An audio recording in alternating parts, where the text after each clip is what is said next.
selamat datang di program Semarak Nusantara. Program ini Marketis TV hadirkan khusus untuk menyambut Hari Kemerdekaan Republik Indonesia yang ke-76 tahun. Selama sebulan penuh pada bulan Agustus ini, Marketis TV akan menghadirkan berbagai konten untuk memperkuat kembali rasa kecintaan dan nasionalisme kita semua nih pada negara kita tercinta dalam program Semarak Nusantara. Kali ini saya Muhammad Perkasa Al-Hafiz yang akan menjadi host pada acara hari ini dengan tema Nusantara Go Global. Hari ini kami akan mengulas strategi perusahaan BUMN yang berhasil masuk ke pasar luar negeri. Nah, salah satu perusahaan kebanggaan Indonesia yang telah sukses di pasar luar negeri adalah PT Industri Kereta Api Persero atau yang kita kenal dengan Inka. Beruntung hari ini kita telah mendapatkan kesempatan untuk berbincang langsung bersama Bapak Agung Sedayu, Direktur Pengembangan Usaha PT Industri Kereta Api Persero atau Inka. Mungkin saya langsung akan sapa Pak Agung, selamat. Halo Pak Agung, apa kabarnya Pak? Halo, selamat pagi, kabar baik Mas. Nah, oke, marketing semuanya tahu Kak? BUMN ini yang berdiri sejak tahun 1981 ini mulai debutnya di pasar global sejak tahun 1996. Nah, kini sejumlah negara telah merasakan produk buatan Inka. Lantas, sudah sejauh mana Inka melangkah di pasar global dan apa strategi yang perusahaan lakukan? Saya persilakan untuk Pak Agung memaparkan presentasinya Pak. Oke, terima kasih Mas. Saya mungkin akan presentasi sebentar. Semoga dengan presentasi itu punya gambaran terlebih dahulu Inka itu seperti apa. Yeah.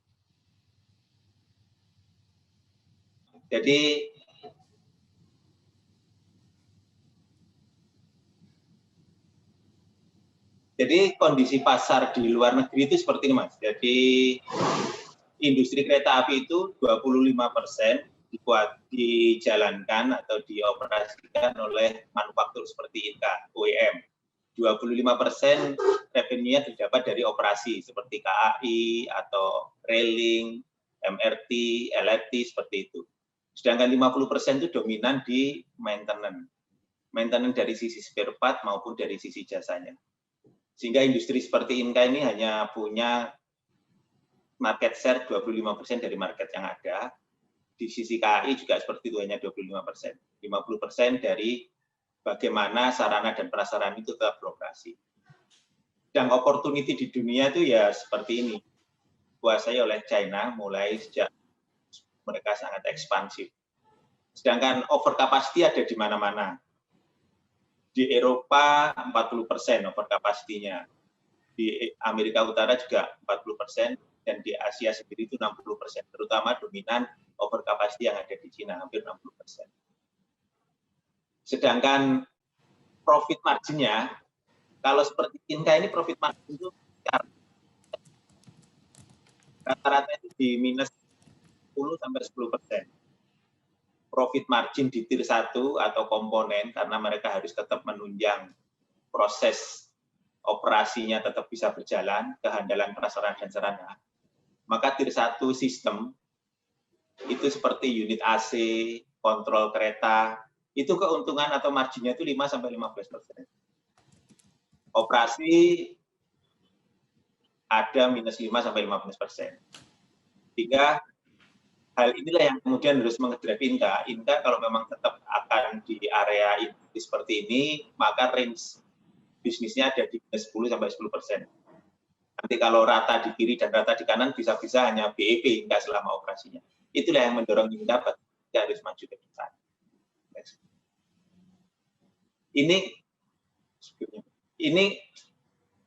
Ini kondisi pasar Inka saat ini. Kami sudah ada di Bangladesh sejak 2005, kami ada di Thailand sejak 98, kami ada di Malaysia sejak 91, kami ada di Singapura di 2009, kemudian di Filipina sejak 96, tapi kemudian terpotong dan mulai lagi 2017. Ya, di Australia dan kami baru dapat kontrak juga di Thailand 20. Next.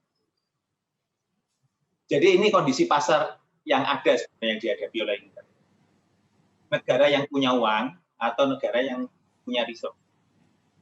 Negara yang punya uang pun ada dua kondisi. Uangnya itu dapat dari pinjaman atau uang yang didapatkan dari kekayaan negara itu sendiri. Kalau negara yang punya uang dan kaya, mereka selalu sensitif terhadap kualitas. Jadi harga tidak berpengaruh buat mereka, tetapi kualitas barang yang bagus, teknologi yang ditawarkan itu yang menjadi daya pikat membeli barang. Contohnya ya seperti Australia, New Zealand, maupun Singapura. Tetapi ada juga negara yang cost sensitif. Dia punya uang, tapi uangnya itu dari pinjaman. Seperti yang dijalankan oleh Bangladesh, Filipina, maupun Malaysia. Kadang-kadang mereka masih melihat harga untuk bisa bersaing. Jadi pasar Inka untuk sebagai manufaktur ada dua kondisi seperti ini. Kemudian pasar berikutnya adalah negara-negara yang punya resource. Mereka punya sumber daya alam yang kuat, tetapi uang tidak punya.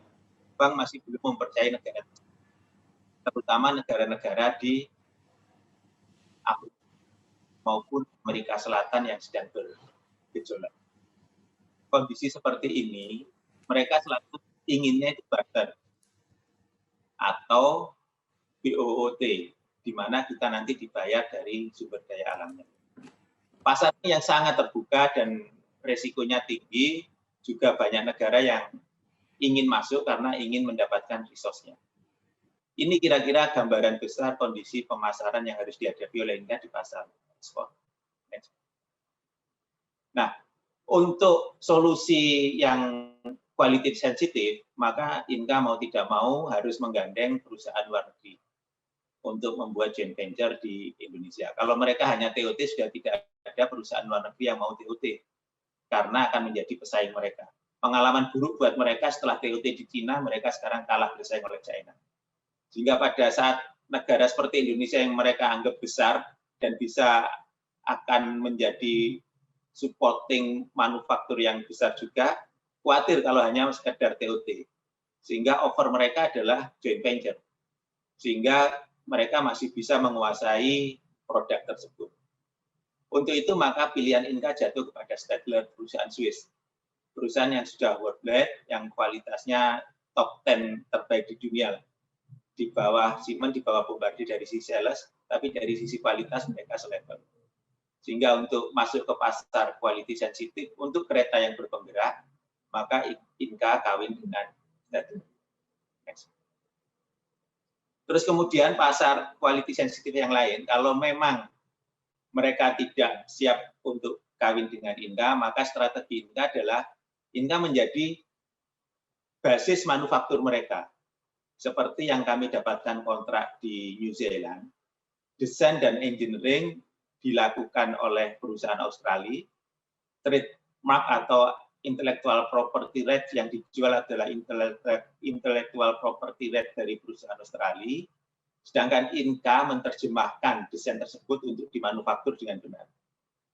Jadi dua strategi ini yang kami tempuh untuk bisa masuk ke pasar quality sensitive, yaitu mengawinkan diri dengan perusahaan yang sudah worldwide dan nomor 1 atau top 10 di industrinya. Yang kedua adalah menyiapkan diri untuk bisa menjadi basis manufaktur perusahaan-perusahaan yang biaya manufakturnya sudah terlalu tinggi. Untuk yang kedua, kami sudah bisa menjalankan itu dengan UGL dari Australia untuk memenangkan tender di New Zealand sebanyak 256 gerbong. Sedangkan yang tadi seperti saya sampaikan di pertama bahwa industri yang masih ada marginnya selalu positif itu di tier 1.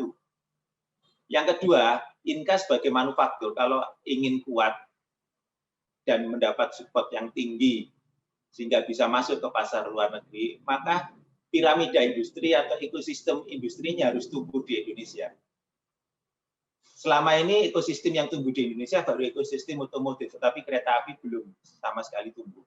Itu adalah tugas Inka untuk membuat ekosistem ini bisa tumbuh, sehingga bisa mendorong proses ekspor Inka dan bisa bersaing dengan dunia luar.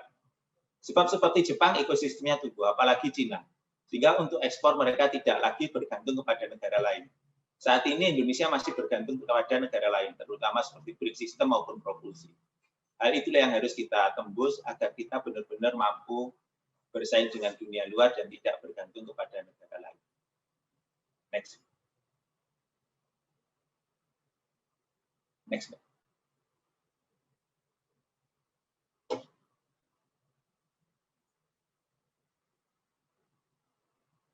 Nah, seperti tadi kalau yang negara yang resource punya kekayaan resource tetapi tidak punya kekayaan cash, maka solusi kami adalah membuat BOOT untuk mereka dengan jaminan tambang yang akan ditambang oleh orang lain, kemudian kami memberikan solusi angkutan kepada tambang tersebut.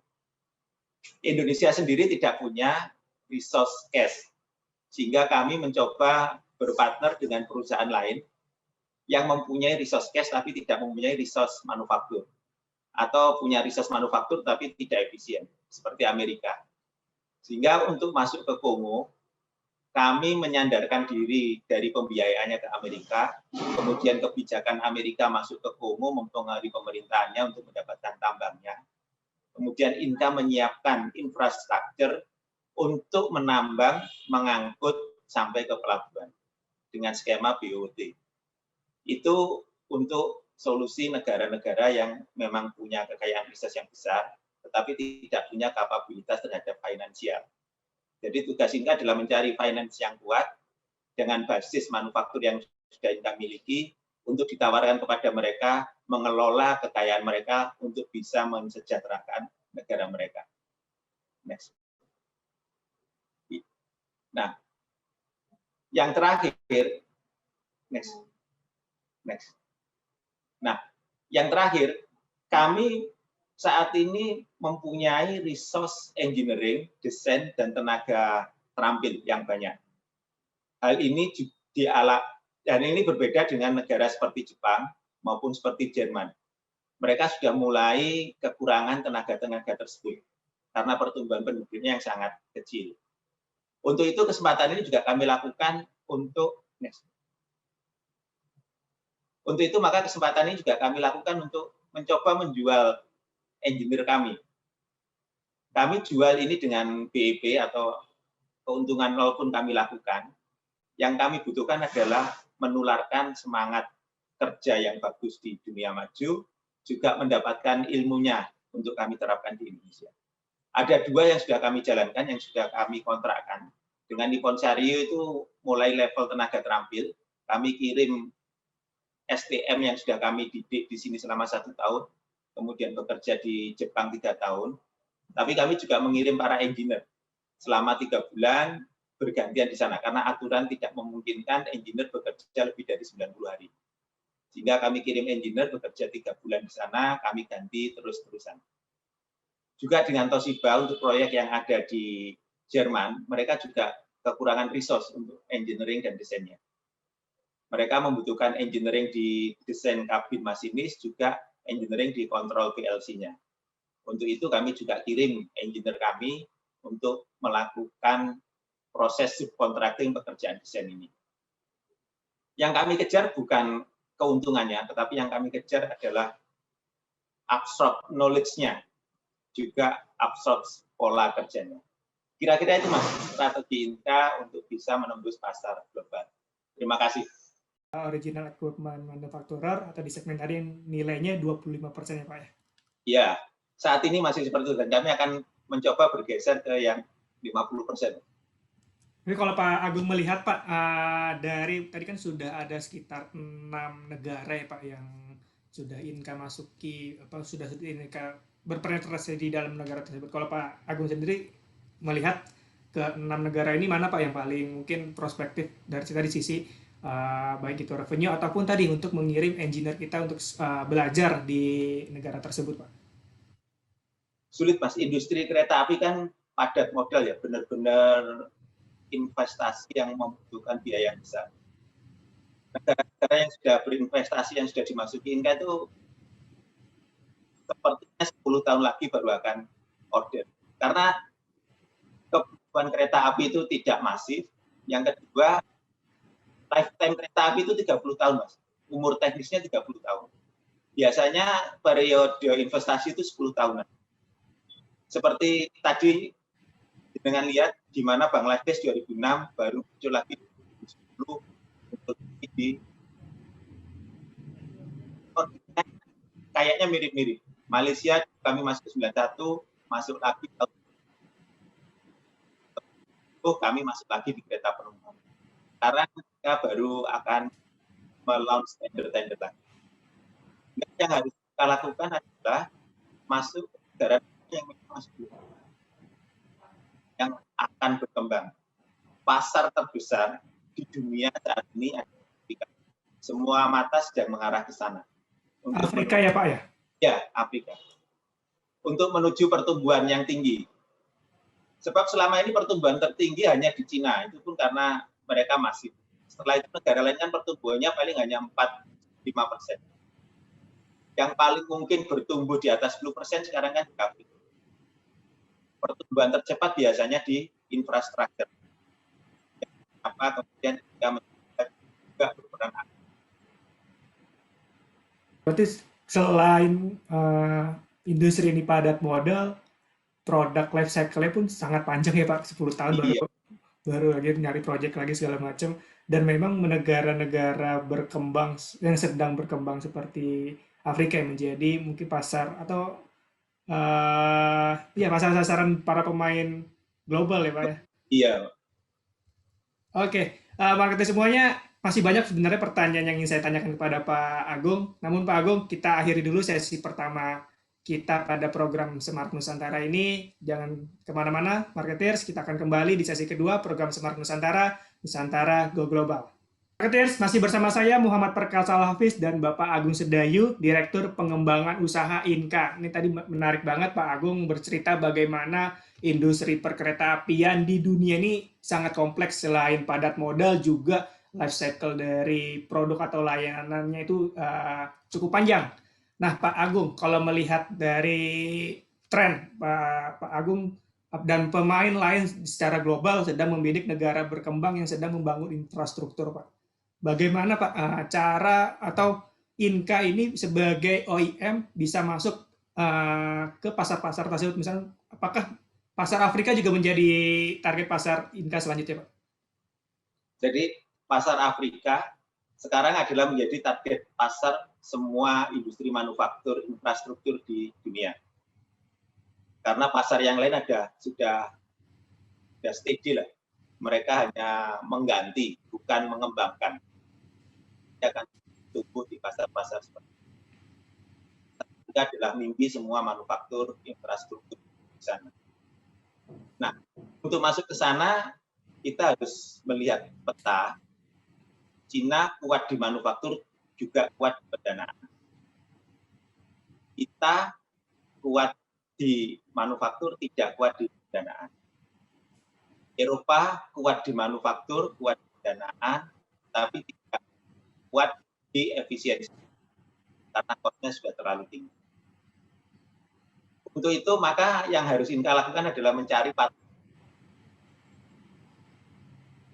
Dalam hal ini Eropa atau Amerika. Pada saat kita mencari partner, di Eropa mereka industri kereta apinya sudah sangat maju. Level dengan Cina masih juga, sehingga pada saat kita minta dukungan dari Eropa, mereka juga minta industri kereta apinya juga dilibatkan. Sehingga INKA akan kebagian kecil sekali. Sehingga kenapa kemudian INKA memilih bersandar ke Amerika, karena industri kereta api di Amerika tidak semasif di Cina maupun di Eropa. Sehingga mereka siap memberikan dukungan terhadap finansial. Proses pertama yang kami jalankan, atau negara pertama yang kami sasar saat ini adalah nah, mereka adalah negara terkaya di Afrika, GC Resource, bukan dari kekayaan GDP atau PDB. Tetapi dari sisi resource, saat ini yang terkaya adalah bumi. Tapi dikelola dan belum dimonetize. Ya, kami dan tim dari Afrika coba untuk masuk ke bumi. Ini membawa kekuatan manufaktur Indonesia yang lumayan kuat, efisien. Nah, mereka membawa uang yang juga efisien dan murah dari kami. Mencoba masuk ke bumi. Kira-kira seperti itu. Oh, oke, masuk ke pembangunan. Dan mereka sedang concern juga untuk pembangunan infrastruktur berarti Pak ya? Iya. Gitu. Tanpa ada infrastruktur, ekonomi mereka tidak akan tumbuh. Oke. Karena infrastrukturnya benar-benar terbatas. bahan tambang yang ada di tengah Kongo tidak bisa dibawa keluar. Tanpa infrastruktur mereka tidak tumbuh. Ini ya negara-negara yang memang harus kami sasar dengan Amerika. Mereka butuh infrastruktur untuk menumbuhkan negaranya. Oke, oke. Nah, kalau di tadi Bapak banyak menyebut China, Pak. Bagaimana dengan posisi Jepang, Pak? Apakah maksudnya kalau kita lihat di pemberitaan kan atau di media sosial kan sering banget yang diunggulkan untuk teknologi kereta api ada di Jepang, Shinkansen dan segala macamnya, Pak. Jepang teknologinya maju, Pak. Tetapi biaya atau harganya kan lebih mahal daripada China. Oh. Untuk negara-negara seperti New Zealand, Australia, atau mungkin Taiwan, atau mungkin Amerika sendiri, mereka masih bisa, yang tadi yang kami sampaikan, quality sensitive. Mereka akan bisa menerima cost yang tinggi. Tapi kualitas ya Pak, minta yang nomor satu. Untuk itu memang Jepang bisa masuk. Dan Inka kalau mau masuk ke sana memang harus menggandeng Jepang. Tetapi pada saat negara butuhnya itu tumbuh, dan murah, yang dilihat adalah ketersediaan dan biaya. Ada segmentasi pasar tersebut. Ini segmentasinya terjadi di Kongo mungkin, Pak ya? Ya, yang di Kongo kan mereka ingin menumbuhkan negaranya, butuh yang efisien dan murah. Yang mereka butuhkan sebenarnya handal dan murah, bukan yang luxury. Nah, Pak Agung, tadi Bapak juga mention bahwa kita harus menumbuhkan ekosistem kereta api dulu di dalam negeri, Pak, untuk bisa mungkin ekspansif di pasar internasional, Pak. Ekosistemnya seperti apa, Pak? Sebenarnya apa yang bisa kita lakukan, Pak, untuk mengembangkan ekosistem ini, Pak? Mimpi kami di industri kereta api itu ekosistemnya bisa seperti di industri otomotif, mana industri otomotif besar seperti Astra punya perusahaan, kemudian menggandeng perusahaan-perusahaan kecil di sekitar. Ada jok kursi, ada industri spring, ada industri brake, industri gardan, dan yang lain-lain. Nah, selama ini di industri kereta api, yang ada itu hanya Astranya atau integratornya seperti Inka ini. Tapi industri rodanya kami masih impor. Bearing terhadap roda ya masih impor. Brake sistemnya impor. Traction motornya impor. Makanya hal itu yang juga harus kita tumbuhkan di sini. Kalau kita ingin industri perkeretaapian juga bisa ekspansif seperti industri otomotif. Kalau bisa dibilang TKDN industri otomotif itu udah di atas 60. Bahkan sampai ada yang 90% mengklaim ya, Pak ya. Iya. Yeah. Di perkeretaapian belum sampai ke sana, Pak ya. Belum sampai, paling 60%. 60%. Tapi ada konsentrasi dari pemerintah nggak Pak untuk tadi mengembangkan IKM untuk mungkin tadi menyediakan suplai spare part dan segala macamnya, Pak? Hanya sekarang kan kembali telur dan ayam ya, Mas. Mana lebih dulu? Iya. Kalau pasarnya nggak ada di industri, siapa yang membiayai investasi untuk industri tersebut? Betul.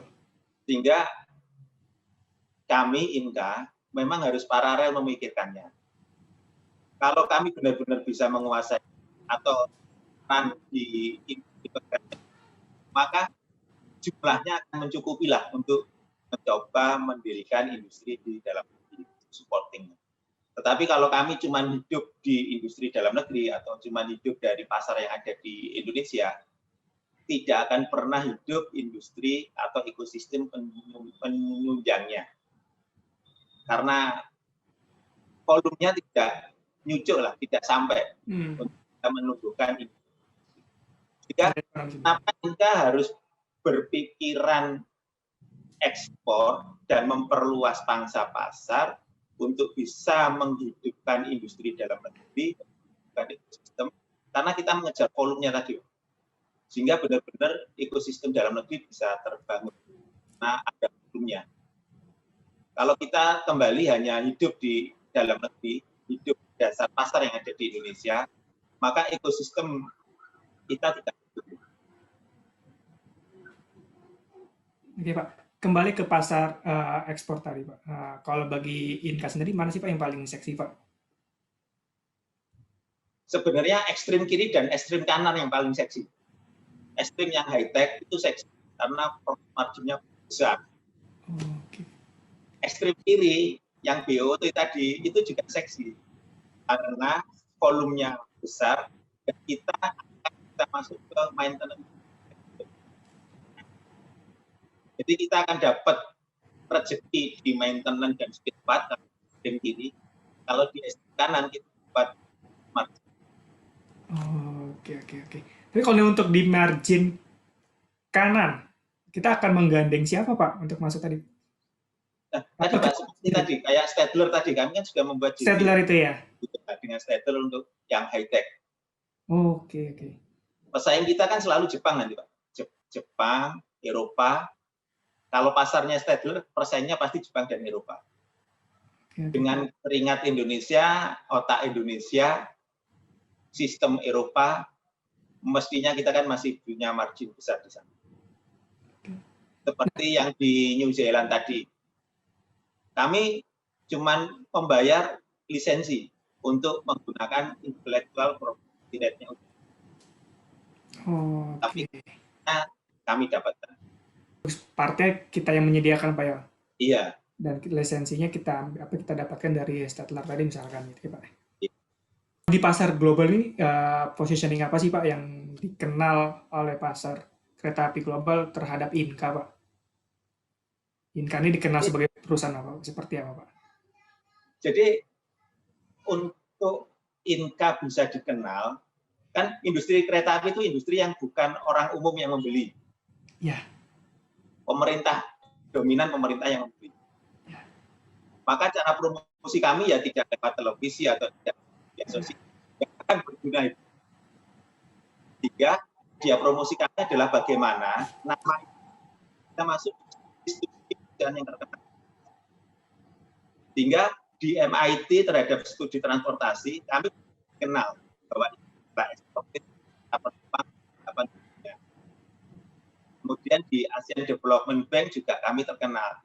Inka adalah industri nomor 1 yang bisa mengekspor dan menunjang program ADB untuk meningkatkan infrastruktur di Asia Selatan.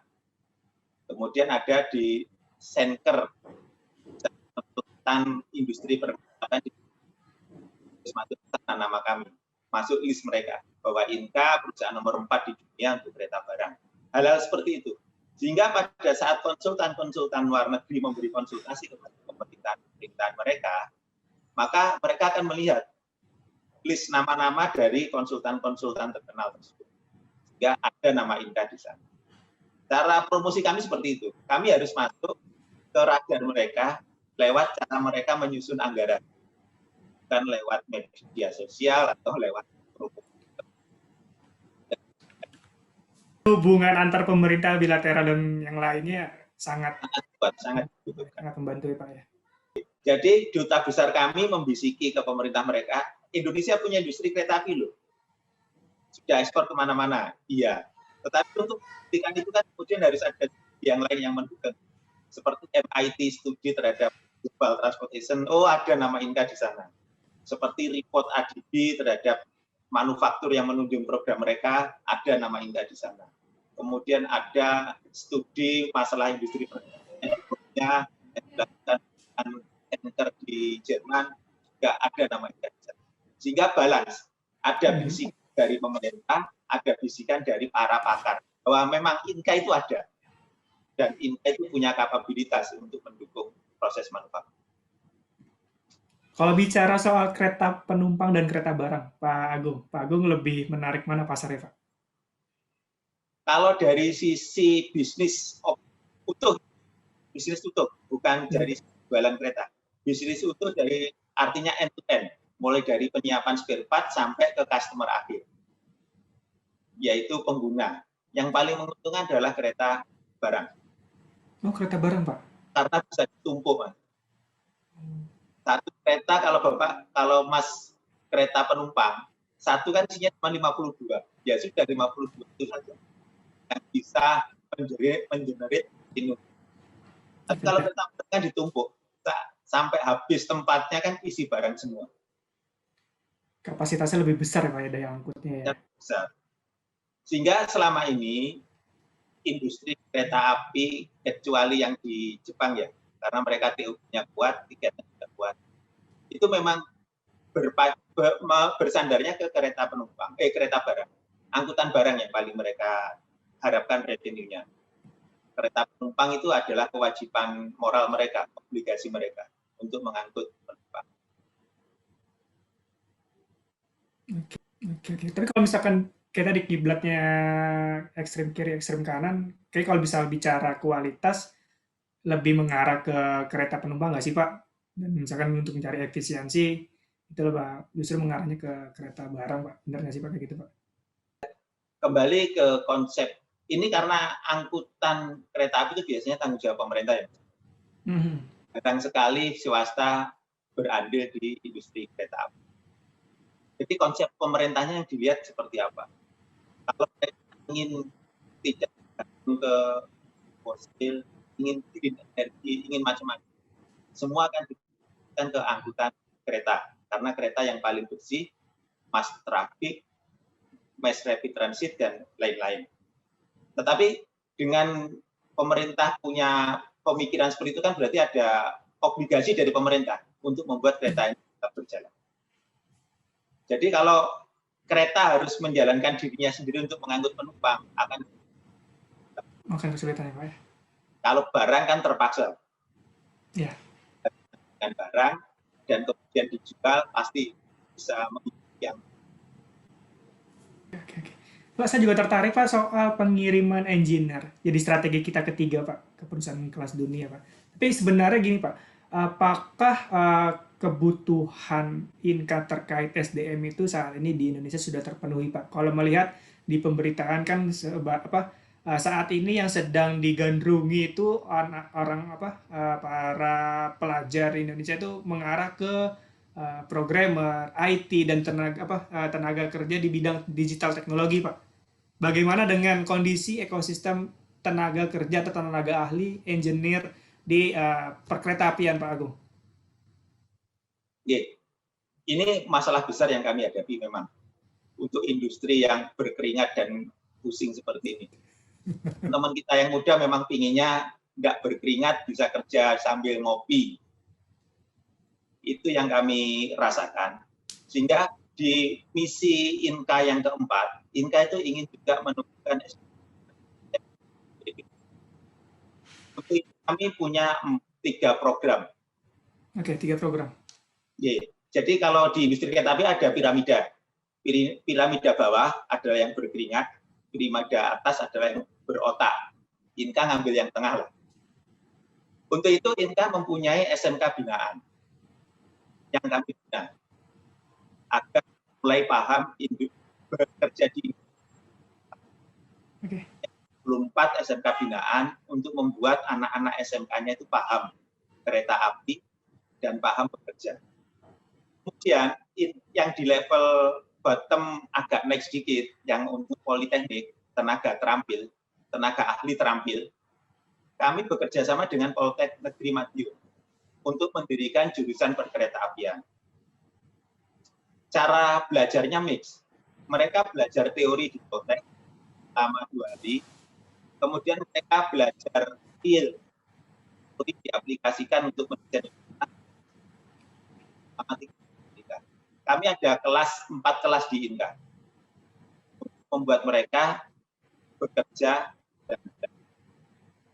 Tahun pertama full teori di Poltek, basic agama, Pancasila, matematika, dasar. Kemudian tahun kedua mereka kami ajari untuk mendesain, mengenal mesin produksi dan menjalankan proses produksi. Tahun ketiga mereka kami ajari untuk melakukan desain dan bagaimana mendesain dan filosofi kereta itu. Keempat baru mereka kami perkenalkan dengan bisnis dan operasi. Sedangkan yang di top piramida kami melakukan kerjasama untuk mengakses teknologi yang lebih, yang belum diproduksi tapi akan menjadi tantangan di waktu. Kira-kira seperti itu. Kalau di sisi ekosistem tenaga kerja kita membuat seperti menggandeng ke politeknik. Nah, untuk ekosistem tadi apakah juga ada melakukan pendekatan yang sama Pak? Mungkin membuat sentra IKM atau gimana Pak? Pendidikan kan yang bayari mahasiswa itu sendiri ya Mas ya. Iya. Kami tidak menjadikan ekosistem itu. Dan Iya. kalau ekosistem industri, langkah kecil yang kami lakukan saat ini hanya membuat yang kami namakan lengan industri. Di mana lengan industri itu kami embrionya ada di SMK-SMK tersebut. SMK punya biaya untuk mendirikan lab manufaktur, membiayai Kemendikbud. Kami memberitahukan ke mereka, beli mesin yang seperti ini agar bisa dimanfaatkan oleh Inka. Ya, mereka membeli mesin seperti itu. Setelah itu, kami akan mengajari mereka memproduksi benar, menjaga kualitasnya. Nah, kalau kualitasnya sudah bagus, barang itu akan kami gunakan. Dan kami tawarkan ke partner-partner Inka di bawah.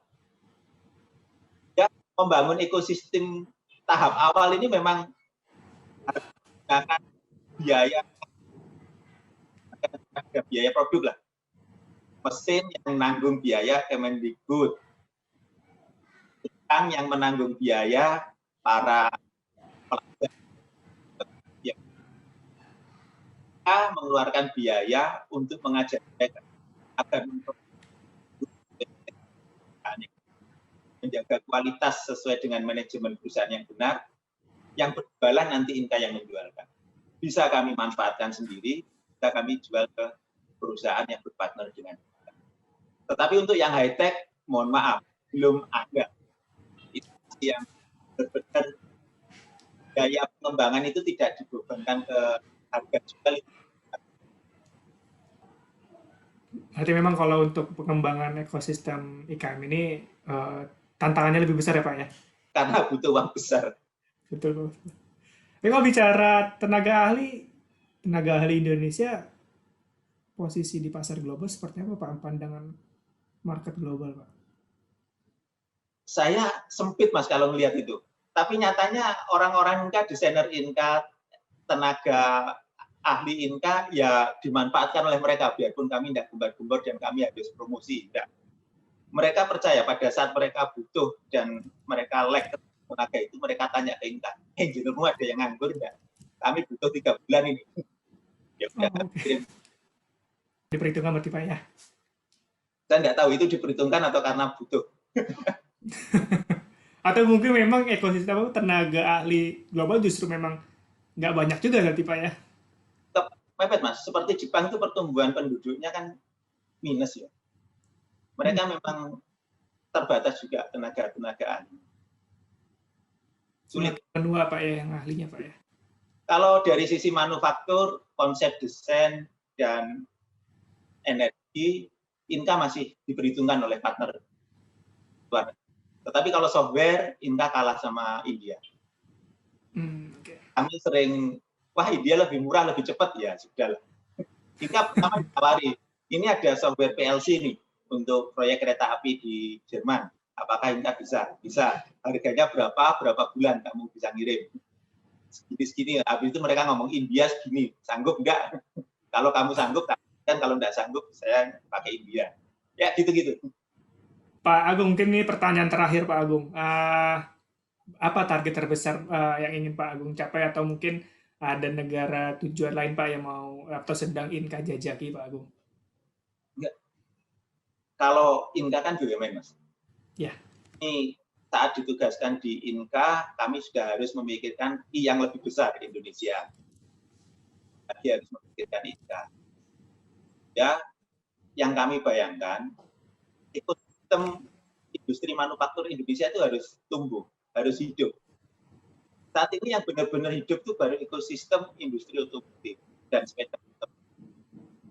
Ekosistem industri pangan, tapi ekosistem industri elektronika tidak hidup. Ekosistem industri kereta api tidak hidup. Sehingga mimpi Inka adalah membuat ekosistem industri itu tidak tumbuh. Caranya seperti apa ya? Kami harus mencari market yang besar. Kalau cuma bergantung kepada market itu tidak akan. Sehingga market besar itu ada di mana? Adanya di negara yang memang belum tumbuh. Kalau negara sudah tumbuh, mereka slow saja kenaikan infrastrukturnya. Pertumbuhan ekonomi hanya dari konsumen. Tetapi kalau negara yang belum berkembang, pertumbuhan ekonomi dari infrastruktur yang paling besar. Itu yang harus kita masuki. Baik, Pak Agung. Menarik sekali, Pak. Jadi memang kalau bisa saya simpulkan, industri perkereta apian ini sangat kompleks, Pak. Selain padat modal, juga tadi life cycle-nya panjang dan butuh peran pemerintah untuk melakukan ekspansi kita ke luar negeri. Dan di sisi lain juga kita perlu mengembangkan ekosistem manufaktur tadi untuk bisa berkembang. Mana nih yang lebih dulu nih? Pasar yang lebih kembang duluan atau manufaktur yang lebih dulu? Sebagai telur dan ayam tadi Pak Agung sebutkan. Iya. Baik, Pak Agung, sebelum saya menutup, Pak Agung ada yang ingin disampaikan lagi, Pak, sebagai penutup, Pak? Kalau saya yakinlah Indonesia bisa, beri kesempatan. Jangan sedikit-sedikit sudah ngomong, wah dalam negeri pasti nggak bagus. Hanya itu saja. Kalau kita ingin besar, kita harus melihat diri kita, memanfaatkan diri kita, dan maju bersama. Yakin apapun itu. Baik, terima kasih Pak Agung Marketer semuanya. Demikian perbincangan kita hari ini. Terima kasih banyak sekali lagi untuk Bapak Agung Sedayo, Direktur Pengembangan Usaha PT Inka yang sudah meluangkan waktu dan memberikan insight serta inspirasi bagi kita semua. Semoga semakin banyak perusahaan Indonesia yang melaju di pasar internasional dan masyarakat Indonesia semakin bangga menjadi bangsa dari negeri ini. Saya Muhammad Perkasa Al-Hafiz beserta tim yang bertugas pamit undur diri. Stay safe, stay healthy Indonesia. Salam merdeka.